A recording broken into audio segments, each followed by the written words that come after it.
नमस्कार दोस्तों, हमारे इस चैनल पर आपका बहुत बहुत स्वागत है।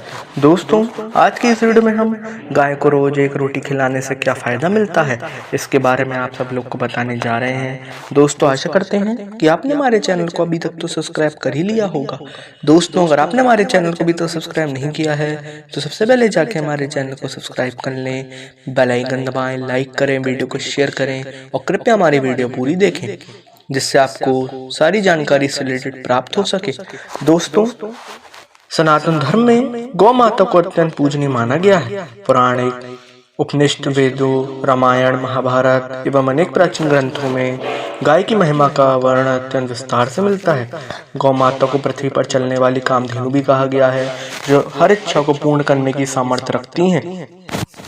मान्यता है कि गौ माता के शरीर में 33 करोड़ देवी देवताओं का आशीर्वाद मिलता है।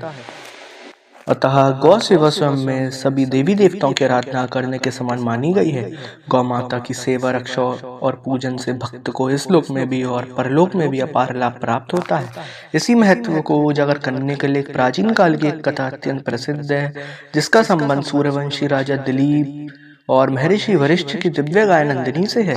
शास्त्रों में कहा गया है कि इस कथा को जो श्रवण करता है उसे मनवांछित फल की प्राप्ति होती है, उसके समस्त कष्ट दूर हो जाते हैं और उसे इस लोक में सुख समृद्धि एवं परलोक में स्वर्गीय गति प्राप्त होती है। प्रस्तुत है वही कथा जिसे भगवान श्री कृष्ण ने स्वयं देवऋषि नारद के प्रश्नों के उत्तर में सुनाई थी। आइए सबसे पहले उस प्रसंग पर आते हैं जब देवऋषि नारद द्वारका नगरी में भगवान श्री कृष्ण मिलने पधारे। प्राचीन काल में जब भगवान श्री कृष्ण ने द्वारका नगरी बसाई थी, तब उनका यश और तेज चारों दिशाओं में व्याप्त था। समस्त देवता, आर्षि मुनि तथा भक्तगण समय समय पर भगवान श्री कृष्ण से भेंट करने के लिए द्वारका आया करते थे। एक बार ब्रह्मा जी के मानस पुत्र और त्रिलोक में भ्रमण करने वाले महान तपस्वी देवर्ष नारद जी ने विचार किया कि वे पृथ्वी लोक पर जाकर भगवान श्री कृष्ण के दर्शन करेंगे, साथ ही उनके समक्ष गौ माता की स्थिति से संबंधित अपनी शंका प्रकट करेंगे। नारद जी ने जब द्वारका में प्रवेश किया तो चारों ओर दिव्य चमक और सौंदर्य देखकर चकित हो गए। स्वर्ण जड़ित महल, सुगंधित पुष्पों से सुशोभित उद्यान, जल से लबालब भरी सरिताएं, यह सब मिलकर द्वारका को लोकातीत बना रहे थे। नारद जी ने अपने मन में भगवान श्री कृष्ण का स्मरण किया और महल के भीतर पहुंचे। भगवान श्री कृष्ण ने दूर से ही देवर्ष नारद को आते देखा तो तन ही मन अत्यंत प्रसन्न हुए, क्योंकि नारद जी समस्त लोकों में भ्रमण करते हुए हमेशा हरि नाम का प्रचार किया करते थे। जैसे ही नारद जी भगवान के समीप पहुंचे, उन्होंने भगवान श्री कृष्ण को हाथ जोड़कर प्रणाम किया। नारद जी के स्वागत सत्कार के पश्चात भगवान श्री कृष्ण बोले, हे देवऋषि, आपका द्वारका में पुनः स्वागत है। मैं जानता हूँ कि आप किसी विशेष प्रयोजन से आए हैं। आप साक्षात ब्रह्मश्री हैं। समस्त लोकों में निस्वार्थ घूमकर धर्म और भक्ति का प्रचार करते हैं। आपका आगमन यदा कदा विशेष प्रसंगों पर ही होता है, अतः आज अवश्य कोई गढ़ विचार आपके मन में होगा। कृपया मुझे बताएं, मैं आपकी शंका का समाधान करने के लिए प्रस्तुत हूँ। यह सुनकर नारद जी मुस्कुरा बोले, हे प्रभु, आपकी लीला परम्पार है। आप अंतर हृदय में विराजमान हैं और सब कुछ जानते हैं, फिर भी आपने सबसे बड़ी विनम्रता से मुझसे पूछ लिया। वास्तव में पृथ्वी लोक में भ्रमण करते समय विचित्र दृश्य देखकर व्यथित हो उठा। मैंने देखा कि कुछ मनुष्य गौ माता की पूजा अर्चना करते हैं, उन्हें रोटी खिलाते हैं, उनकी सेवा करते हैं। वही दूसरी ओर कुछ दुष्ट प्रकृति के मनुष्य गाय पर अत्याचार कर रहे हैं, उन्हें मार रहे हैं, उनका शोषण कर रहे हैं। यह देखकर मेरा हृदय द्रवित हो गया। क्योंकि गौ माता तो निष्पाप होती हैं, वे मानवता को पोषण देती हैं, लेकिन फिर भी कुछ दुष्ट स्वार्थवश उनका वध करने के पीछे नहीं हटते हैं। प्रभु, मेरे मन में प्रश्न जागा कि जो मनुष्य गौ माता की सेवा, पूजा और रक्षण करता है उसे इसका क्या फल मिलता है, और जो मनुष्य गौ पर अत्याचार करता है उसे कौन सा दंड भोगना पड़ता है। भगवान श्री कृष्ण ने नारद जी की बात सुनकर कहा, हे देवर्ष, जो मनुष्य गौ माता की पूजा करता है, उनकी सेवा करता है, उसे इस लोक में भी और परलोक में भी अक्षय फल मिलता है। वही जो पापी गांव पर अत्याचार करते हैं, वे अत्यंत नरक के भागी बनते हैं। गौ माता की सेवा से सभी पापों का नाश हो जाता है और जो सद्भावना से गौ माता की रक्षा करता है वह अत्यंत मोक्ष का अधिकारी होता है। आज मैं आपको एक प्राचीन कथा सुनाता हूँ जो सूर्यवंश के प्रतापी राजा दिलीप और दिव्य नंदिनी गाय से संबंधित है। इस कथा के श्रवण से मनुष्य को गौ सेवा की अपूर्व महिमा का भान होगा। नारद जी अत्यंत प्रसन्न हुए और बोले, हे प्रभु, यह मेरा परम सौभाग्य है कि मुझे आपके मुखारविंद से इस कथा को सुनने का अवसर प्राप्त होगा। आप कृपया इस कथा का विस्तार से वर्णन करें जिससे मैं भी इसे आगे प्रसारित कर सकूं और समस्त मनुष्य के हृदय में गौ माता के प्रति श्रद्धा, प्रेम एवं भक्ति का संचार हो। भगवान श्री कृष्ण ने नारद जी से कहा, हे देवर्षि, प्राचीन समय की बात है। उस काल में वेदशत मनु के वंश में अनेक प्रतापी राजाओं ने जन्म लिया था। उसी वंश में आगे चलकर एक राजा हुए महाराज दिलीप। वे बड़े ही धर्म परायण, प्रजा वत्सल, सत्यनिष्ठ पराक्रमी थे। उनकी ख्याति चारों ओर फैली हुई थी। प्रजा भी उनसे अत्यंत प्रेम करती थी। उनकी पत्नी सुदक्षिणा मगध देश के राजकुल से थी, जो स्वयं भी बड़े ही धार्मिक स्वभाव की थी। महाराज दिलीप और रानी सुध एक दूसरे का सम्मान करते हुए सुख से जीवन व्यतीत कर रहे थे, किंतु एक ही बात थी जो उन्हें निरंतर व्यतीत करती थी। उनके घर में संतान का अभाव। विवाह को अनेक वर्ष बीत गए किंतु संतान की प्राप्ति न हुई। राजा और रानी के कई यज्ञ करवाए, अनेक दान पुण्य किए, ब्राह्मणों की सेवा की, तीर्थ यात्राएं की, परंतु संतान सुख न मिला। इससे दोनों हताश होने लगे। राजा दिन रात विचार करने लगे कि आखिर ऐसा पाप है या अपराध उनसे हुआ है जिसके कारण उन्हें संतान नहीं मिल रही है। एक दिन राजा दिलीप एकांत में बैठे सोच रहे थे, मैंने अपने राज्य धर्म का पालन किया, प्रजा को कष्ट न होने दिए, हिंसा से दूर रहा, हवन यज्ञ करता रहा, फिर भी मुझे पुत्र प्राप्त क्यों नहीं हो रही है। इसी प्रश्न से उन्हें अत्यंत परेशान कर दिया। अतः उनके मन में आया कि उनके कुल गुरु महर्षि वशिष्ठ, जो अपने तप और ज्ञान के लिए विख्यात हैं, शायद इस समस्या का समाधान कर सकते हैं। यह विचार आते ही महाराज दिलीप ने रानी सुदक्षिणा से परामर्श किया और दोनों गुरु वशिष्ठ का आश्रम जाने का निश्चय किया। उन्होंने अपने मंत्रियों को राज्य का प्रभार सौंपा और गुरु वशिष्ठ के दर्शन के लिए वन की ओर प्रस्थान कर गए। भगवान श्री कृष्ण ने कथा को आगे बढ़ाते हुए बताया कि गुरु वशिष्ठ का आश्रम एक घने वन में स्थित था। वहां का वातावरण अत्यंत पवित्र और शांत था। पक्षियों का मधुर कलरव, पवित्र नदियों की कलकल ध्वनि और वृक्षों की छाया आश्रम को दिव्य बनाती थी। महर्षि वशिष्ठ अपनी पत्नी अरुंधति के साथ वहीं निवास करते थे। जब महाराज दिलीप और रानी सुदी नाम, तो उन्होंने देखा कि महर्षि वशिष्ठ अभी भी अपने नित्य कर्म, ध्यान तथा समाप्त कर बैठे हैं। अरुंधति जी वहीं विराजमान थी। जैसे ही महाराज दिलीप अपनी पत्नी के साथ आश्रम पर पधारे तो महर्षि और उनकी पत्नी ने आदर पूर्वक राजा रानी का स्वागत किया। फिर महर्षि वशिष्ठ राजा दिलीप से बोले, हे राजन, मुझे ज्ञात है कि आप एक महान सूर्यवंशी सम्राट हैं। आपकी प्रजा आपसे प्रसन्न है, आपका राजकाज भली भांति चल रहा है, फिर आपके वन में क्यों पधारे? आप तो अभी युवा हैं, आपके पास समय और सामर्थ्य दोनों हैं। अवश्य कोई विशेष कारण होगा जो आपको यहाँ ले आया है। इस पर राजा दिलीप ने बड़े विनम्र स्वर से कहा, हे गुरुदेव, आपका कहना सत्य है कि राजा को पहले अपना कर्तव्य पूरा करना चाहिए, लेकिन मैं बहुत बड़ी चिंता में हूँ। अभी मुझे एक तक संतान प्राप्त सुख नहीं हुआ है और यह बात मुझे निरंतर व्यतीत कर रही है। मैंने अनेक प्रयास किए परंतु सफलता नहीं मिली। मुझे संदेह है कि मुझसे ऐसा कोई पाप हो गया है जिसकी स्मृति मुझे नहीं।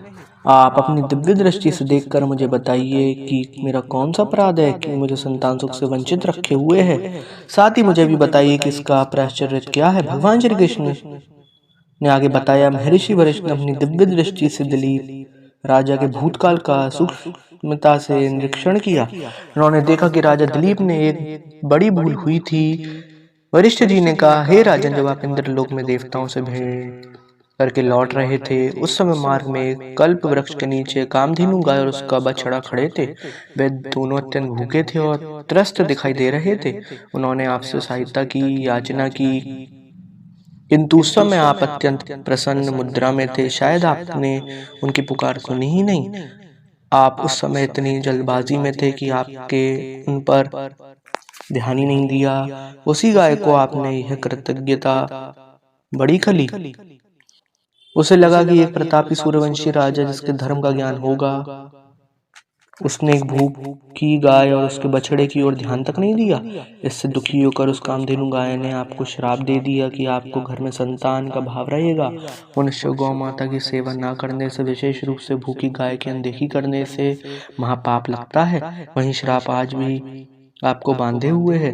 राजा दिलीप ने ही सुना तो उन्हें बहुत गिलानी हुई। वे बार बार अपने आप को धिक्कारने लगे। हाय, मैंने कैसे अनजान में भूल कर दी।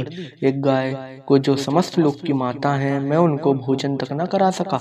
मुझे राजा कहलाने का कोई अधिकार नहीं। मैंने अब तक जाने जाने में जो अपराध किया है, उसके कारण आज मुझे संतान सुख से वंचित होना पड़ रहा है। उन्होंने महर्षि वशिष्ठ से प्रार्थना की, हे गुरुदेव, मुझे कोई ऐसा उपाय बताइए जिससे मैं अपना यह महापाप दूर कर सकूं। मैं प्रायश्चित करने के लिए तैयार हूँ, भले ही मुझे कितना भी कठोर तप क्यों न करना पड़े। महर्षि वशिष्ठ ने राजा दिलीप की प्रार्थना सुनकर कहा, हे राजन कामधेनु की वही पुत्री नंदिनी इस समय मेरे आश्रम में है। उसका स्वभाव अत्यंत कोमल और दयालु है। तुम अपनी पत्नी के साथ उसकी सेवा करो, उसे वन में चराने ले जाओ, उसके चारों ओर मंडराते हिंस पशु से उसकी रक्षा करो, दिन भर उसके साथ रहो। शाम को जब आश्रम लौटो तो रानी उसे रोटी, हरी घास इत्यादि खिलाए, उसकी प्रदक्षिणा करे, उसके चरणों में प्रणाम करे। गौ माता की प्रसन्नता ही तुम्हारी समस्त बाधाओं का निवारण कर देगी। यदि नंदिनी तुम पर प्रसन्न हो गई तो तुम्हें अवश्य गुणवती संतान प्राप्त होगी। इतना कहकर महर्षि वशिष्ठ ने बाहर संकेत दिया तो देखा कि आश्रम के प्रांगण में नंदिनी गाय खड़ी थी। वह बड़ी मनोहर लग रही थी। उसके शरीर पर सफेद, सुनहरे और हल्के भूरे रंग का मिला जुला आभा थी। उसके सींग सुंदर और चमकीले थे, आंखों में करुणा झलक रही थी। राजा दिलीप और रानी शुद्ध ने उस गाय को दंडवत प्रणाम किया और महर्षि वशिष्ठ को निर्देश मानकर उसकी सेवा करने का संकल्प लिया। अगले दिन तड़के ही महारानी सुदर्शना ने स्नान आदि से निवृत्त होकर गौ माता की विधिवत पूजा की। उन्होंने नंदिनी को पुष्प माला पहनाई, उसके मस्तिष्क पर चंदन का तिलक लगाया, मीठी बातों से उसे पुकारा। उधर नंदिनी दिलीप धनुष और बाण साथ में ले रखकर नंदिनी को वन में चराने ले गए। वन का वातावरण सुगम्य था।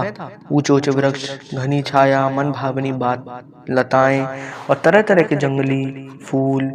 महाराज दिलीप चाक चौबंद होकर नंदिनी का पीछा करते। जब वह घास खाने रुकती तो वह उसे अत्यंत प्रेम से सहला, उसे शरीर पर बैठे कीट पतंगों को हटाते। कभी वह किसी जलाशय के समीप पहुंचती तो महाराज देखते रहते कि कोई उस मगरमच्छ या हिंस्र जीव आसपास ना हो। दोपहर में गाय विश्राम करने बैठती, तब महाराज उसके समीप भूमि पर ही बैठकर उसकी रक्षा करते। वे बनी मन गौ माता से क्षमा याचना करते रहते और अपना श्राप दूर होने के लिए प्रार्थना करते रहते। उन्हें गौ सेवा में परमानंद की अनुभूति होने लगी। शाम होने पर वह वापस आश्रम लौट आते। आश्रम के द्वार पर रानी सुदीनाई रहती, जो पुनः नंदिनी का स्वागत करती, उसके चरण छूती, उसे रोटी खिलाती, उसको खुरों में किसी प्रकार की चोट तो नहीं है जांच करती। इस तरह पति पत्नी दोनों नंदिनी गाय की सेवा में जुटे रहे। लगातार 20 दिनों तक कर्म चलता रहा। हर दिन राजा दिलीप उसकी निष्ठा प्रेम से गौ माता को वन में चराते। रानी सुदर्शना शाम को पूजा अर्चना में रत रहती। गौ माता भी इस प्रेम और भक्ति को अनुभव कर प्रसन्न होती जा रही थी। 20वें दिन की शाम को पूजा अर्चना में रहती नंदिनी ने आश्रम के द्वार पर एक बार अपने खुर से धूल उड़ाई, जो महाराज के शरीर पर आ गिरी। आश्चर्यजनक रूप से उस दिव्य धूल ने राजा के तन मन को और भी पवित्र कर दिया। माना जाता है गौ माता के चरणों की धूल भी तीर्थ के समान पावन होती है। वही रानी सुदर्शना ने भी गौ माता के आगे हाथ जोड़कर प्रार्थना की, उनकी प्रदक्षिणा की, जिसके अनेक परिणाम होते हैं, जिससे उनके भी सभी संचित पाप नष्ट हो गए। महर्षि वशिष्ठ इस सारे दृश्य को बड़ी प्रसन्नता से देख रहे थे। उनके मुख पर एक दिव्य आभा झलक रही थी, मानो उन्हें झांत हो गया हो कि शीघ्र ही महाराज दिलीप का प्रयोजन पूर्ण होने वाला है। एक दिन प्रातःकाल की बात है, महाराज दिलीप हमेशा की तरह नंदिनी को वन में चराने ले गए। आज गाय ने धीरे धीरे चलते हुए काफी लंबा रास्ता तय किया और आगे हिमालय की तलहटी तक पहुंच गई। रास्ते में विविध प्रकार की वनस्पतियां, नदियां चट्टान पार करते हुए दोनों आगे बढ़े। हिमालय की तलहटी में सुंदर हरियाली थी, परंतु वहीं कुछ दुर्गम स्थान भी थे जहां हिंस पशुओं का भय बना रहता था। महाराज दिलीप सतर्कता से इधर उधर देखते हुए चल रहे थे। वे गौ माता पर आने वाले प्रत्येक संकट से निपटने के लिए तत्पर थे। तभी अचानक भयंकर गर्जना सुनाई दी। महाराज ने मुड़कर देखा तो पाते हैं कि एक विशालकाय सिंह अचानक प्रकट हुआ, नंदिनी पर झपट पड़ा। सब कुछ इतनी जल्दी हुआ कि राजा को समझने का अवसर ही नहीं मिला। सिंह ने अपने मजबूत जोड़ों से काटा, जबड़ों से गौ माता को दबोच लिया। वह दर्द भरी आवाज में चित्कार करने लगी। राजा दिलीप तुरंत त्वरित गति से आगे बढ़े। उन्होंने अपना धनुष निकाला, बाण प्रत्यंचा पर चढ़ाया और सिंह को मारने के लिए निशाना साधा। परंतु जैसे ही सिंह ने उनकी ओर क्रोध भरी दृष्टि डाली, राजा के शरीर में अजीब सी कंपन फैल गई। उनके हाथ शिथिल हो गए। वे बाण छोड़ना तो दूर, धनुष तानने में भी असमर्थ हो गए। सिंह ने मानो मनुष्य की भांति वाणी की। वह बोला, हे राजन, मैं आपको क्या कोई साधारण लगता हूँ? मैं कोई साधारण सिंह नहीं, बल्कि भगवान शिव की प्रेरणा से यहाँ विचरण करने वाला एक दिव्य प्राणी हूँ। शिव जी स्वयं मेरी पीठ पर पैर रखकर नंदी पर विराजते हैं और मुझ में उनकी तांत्रिक शक्ति विद्यमान है। तुम मुझे मारने में समर्थ नहीं हो सकते। यदि तुम्हें प्राण प्यारे हैं तो यहाँ से चले जाओ। यह गौ आज मेरी भूख शांत करने के लिए विधाता द्वारा नियत है। यह सुनकर राजा दिलीप का हृदय द्रवित हो उठा। वे बोले, हे मृगराज, हे नंदिनी कोई साधारण गाय नहीं, महर्षि वशिष्ठ की गौ माता है। इसकी हत्या से तुम्हें महापाप लगेगा। फिर भी यदि तुम अड़े हुए हो तो मैं तुम्हें एक विनती करता हूँ, मेरी प्राण बलि स्वीकार कर लो। इस गाय को छोड़ दो। मैंने गुरुदेव को वचन दिया है कि मैं इस गाय की रक्षा के लिए अपने प्राण भी न्यौछावर कर दूंगा। तुम मुझे मारकर अपनी भूख शांत कर लो, पर नंदिनी को मत मारो। इसके बछड़े की याद करो, वह घर पर है। माँ के बिना बछड़ा कैसे जीवित रहेगा? मैं एक राजा हूँ, प्रजा की रक्षा मेरा धर्म है और गौ माता की रक्षा भी उसी धर्म का अंग है। इतना कहकर राजा दिलीप ने अपने धनुष बाण अलग रख दिए और सिंह के समक्ष हाथ जोड़कर नतमस्तक हो गए। वे आगे बंद आंखें कर बोलते हैं, हे महादेव के दूत, यदि तुम्हें भूख शांत करनी है तो मेरा शरीर लो, लेकिन गौ माता को जीवन दान दो। आश्चर्य की बात यह हुई कि जैसे ही राजा दिलीप ने वचन दिया और अपने प्राण त्याग करने को तत्पर हो गए, उन्होंने देखा कि सिंह का भयंकर रूप कहीं अदृश्य हो गया और नंदिनी भी स्वतंत्र खड़ी है। राजा चकित होकर इधर उधर देखने लगे। तभी उन्हें एक मधुर वाणी सुनाई दी, हे राजन, तुम अपना त्याग मत करो। यह सब कुछ माया थी। महाराज दिलीप ने आंखें खोली तो पाया कि नंदिनी उनके समक्ष वैसे ही खड़ी है, पूर्णतया सुरक्षित। उनके शरीर पर कहीं भी घाव नहीं है। अब वह शांति से जुगाली कर रही थी और उसकी आंखों में राजा के प्रति आभार का भाव छलक रहा था। नंदी ने मानवीय वाणी में कहा, हे राजन, मैं कोई साधारण गाय नहीं, स्वयं कामधेनु की पुत्री हूँ। तुम्हारी परीक्षा लेने के लिए मैंने सिंह का रूप धारण किया। यह देखना चाहती थी कि तुम गौरक्षा के लिए सचमुच कितने तत्पर हो। तुम अपने प्राण त्यागने को तैयार हो गए। यह तुम्हारा उत्तम भक्ति और त्याग का प्रमाण है। मैं तुम पर अत्यंत प्रसन्न हूँ। तुम मुझसे वरदान मांगो। राजा दिलीप ने गदगद कंठ से कहा, हे गौ माता, मेरे मन में बस एक ही इच्छा है। मैं संतान का मुख देखना चाहता हूँ। मैं चाहता हूँ कि मुझे एक ऐसा पुत्र प्राप्त हो जो उत्तम गुण से युक्त, बलवान, बुद्धिमान और धर्मपरायण हो। यदि आप मुझ पर प्रसन्न हैं तो मुझे यही वरदान दीजिए। नंदिनी बोली, तथास्तु। तुम रानी के साथ मिलकर मेरी पूजा अर्चना करो। मैं तुम्हें दूध प्रदान करूंगी।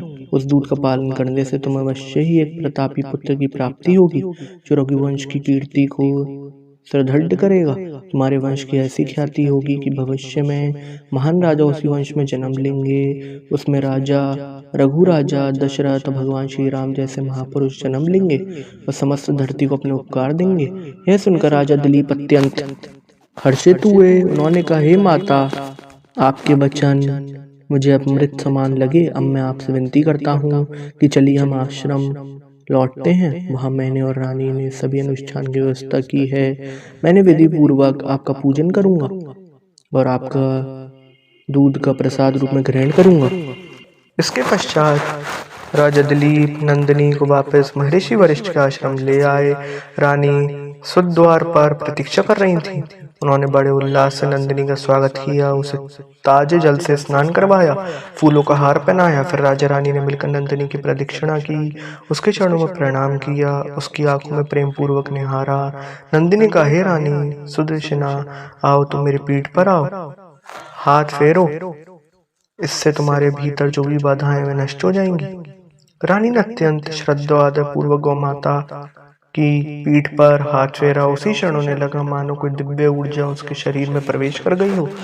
उनका हृदय आनंद से भर उठा। तत्पश्चात राजा दिलीप ने एक पत्तों की डलिया बनाई, नंदिनी से अनुरोध करके थोड़ा सा दूध दोहन किया।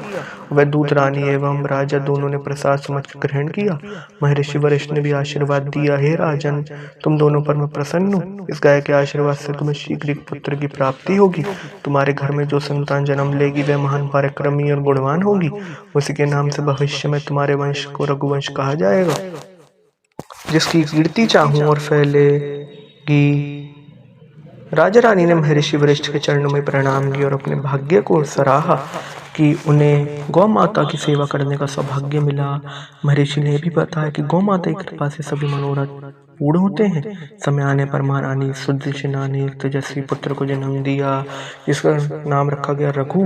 महाराज दिलीप और रानी सुदर्शना की खुशी का ठिकाना न रहा। पूरे राज्य में उत्सव मनाया। महर्षि वशिष्ठ के आशीर्वाद से राजकुमार रघु बड़ा होकर अत्यंत पराक्रमी, धर्मनिष्ठ और प्रजावत्सल राजा बना। उसके नाम पर आगे चलकर यह वंश रघुवंश कहलाया। इसी रघुवंश में आगे जाकर राजा दशरथ भगवान श्री राम ने अवतार लिया। कहा जाता है कि महाराज दिलीप के इस इतिहास ने सिद्ध कर दिया कि गौ सेवा मात्र से भी मनुष्य के बड़े बड़े कष्ट दूर हो सकते हैं। भगवान श्री कृष्ण ने कहा, हे देवर, जो मनुष्य गाय की सेवा करता है उस पर साक्षात मेरी कृपा होती है। गाय के शरीर में 33 करोड़ देवी देवताओं का वास माना गया है। अतः गाय की पूजा करना, उन्हें रोटी या हरी घास खिलाना या उनकी प्रदक्षिणा करना, यह सभी पूर्ण फलदायक कर्म है। जो गाय को सताता है, उन पर अत्याचार करता है, उसे तो महापाप लगता है, उसे परलोक में भयंकर नरक भोगना पड़ता है। अतः मनुष्य को सदैव गौ माता का सम्मान करना चाहिए। शास्त्रों में वर्णित है कि जो भी व्यक्ति प्रतिदिन गाय को रोटी, गुड़ या हरी घास खिलाता है, उसके घर में कभी भी अन्न धन की कमी नहीं होती। ऐसा माना जाता है कि जिसके सामने गौ माता नित्य आकर रुकती है, वह घर धन्य धन्य संपन्न रहता है। हे गौ माता को रोटी खिलाने से घर में सुख शांति और सौभाग्य बना रहता है और सभी बाधाएं दूर होती हैं। गाय के प्रति आदर भाव रखते हुए यदि हम उनके चरणों में प्रणाम करते हैं तो हमें देवताओं का आशीर्वाद भी प्राप्त होता है। ऐसे व्यक्ति का हृदय स्वच्छ होता जाता है, उसकी मानसिक और आध्यात्मिक प्रगति होने लगती है।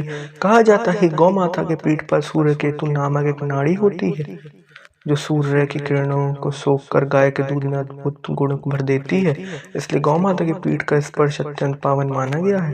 पुराणों वर्णन है कि जो मनुष्य श्रद्धा से गाय को पीठ का स्पर्श करता है, उसके सभी पाप नष्ट हो जाते हैं और उसे पुण्य की प्राप्ति होती है। गाय का दूध सर्वश्रेष्ठ आहार माना गया है।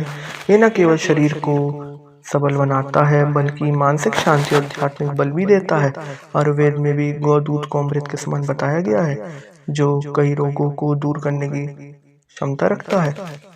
गौ दान को सर्वोत्तम माना गया है। अनेक में कहा गया है कि जो व्यक्ति गोदान करता है वह अपनी कई पीढ़ियों का कल्याण करता है। मृत्यु के बाद वैतरणी नदी पार करवाने में भी गौ माता सहायक होती हैं। इसलिए पुराणों में गोदान का विशेष महत्व बताया गया है। भगवान श्री कृष्ण ने नारद जी से कहा, हे देवर्षि, अब मैंने यह कथा आपसे कही और आपको सुना दी है। जो मनुष्य इस कथा को श्रद्धा से सुनेगा, उसे गौ माता की महिमा का बोध होगा। यदि वह अपने जीवन में गौ माता की सेवा करने का संकल्प ले ले तो उसके सारे पाप मिट जाएंगे, उसे धन्य धन की कमी नहीं रहेगी और मृत्यु के पश्चात वह परम धाम को प्राप्त होगा। जो गौ माता को मारता है, यातना देता है, वह निश्चय ही नरकगामी होता है। इसलिए सभी मनुष्यों को अपनी सामर्थ्य के अनुसार गौ माता का पोषण, सेवा और रक्षा करनी चाहिए। गौ माता को रोटी खिलाना, उन्हें प्रणाम करना, उनके कुबड़ का स्पर्श करना, इन सब से मनुष्य अपने अनेक जन्मों की बाधाओं को समाप्त कर सकता है। भगवान श्री कृष्ण की वाणी को सुनकर नारद जी भाव किशोर हो गए। उन्होंने कहा, हे प्रभु, मैं इस कथा का प्रचार अवश्य करूंगा ताकि मनुष्य जाति गौ माता के प्रति अपने कर्तव्य को समझे और उन्हें कभी कष्ट ना दे। तो दोस्तों, इस प्रकार से भगवान श्री कृष्ण ने नारद जी को गाय को रोटी खिलाने का महत्व समझाते हुए यह कथा सुनाई थी। आपको यह कथा कैसी लगी कमेंट करके अवश्य बताएं। जानकारी अच्छी लगी तो वीडियो को लाइक करें और कमेंट में जय गौ माता और जय श्री कृष्ण अवश्य लिखें। साथ ही चैनल को सब्सक्राइब करें। आप सभी का धन्यवाद।